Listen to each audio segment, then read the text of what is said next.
হিজবুল্লাহর বিরুদ্ধে লড়াইয়ের কথা বলে লেবাননের বেসামরিক মানুষ ছাড়াও সাংবাদিকদের হত্যার মিশনে নেমেছে ইসরায়েলি বাহিনী।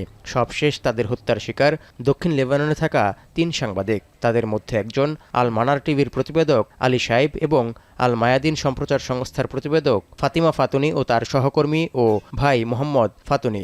তিনি একই সংবাদ সংস্থার ভিডিও জার্নালিস্ট ছিলেন। هذه هي إسرائيل، هذه هي حقيقة إسرائيل عندما تستهدف الزملاء الإعلاميين، صحافي، بريس، بكل لغات العالم مكتوبة।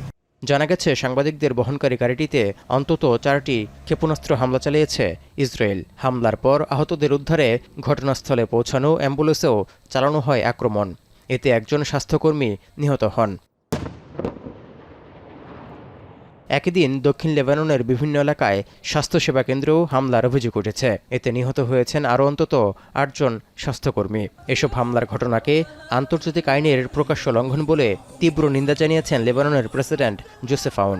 একদিনে 3 সাংবাদিক ও 9 প্যারামেডিক হত্যার প্রতিবাদে লেবাননের রাজধানী বৈরুতে ইসরায়েল বিরোধী বিক্ষোভ করেছেন বহু মানুষ। সাংবাদিক হত্যার ঘটনা এটি।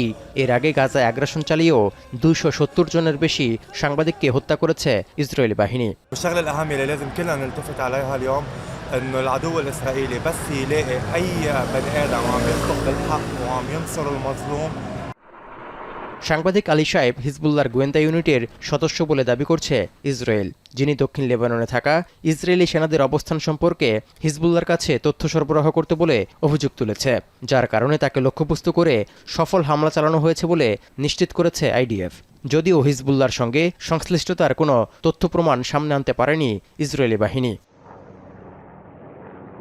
এদিকে হিজবুল্লাহকে মোকাবিলায় লেবাননের দক্ষিণাঞ্চলে বাফার জোন তৈরির পথে এগুচ্ছে ইসরায়েল। বিমান হামলা ছাড়াও জোরালো করছে স্থল অভিযান। এর জেরে ইসরায়েলকেও পাল্টা নিশানা করছে হিজবুল্লাহ।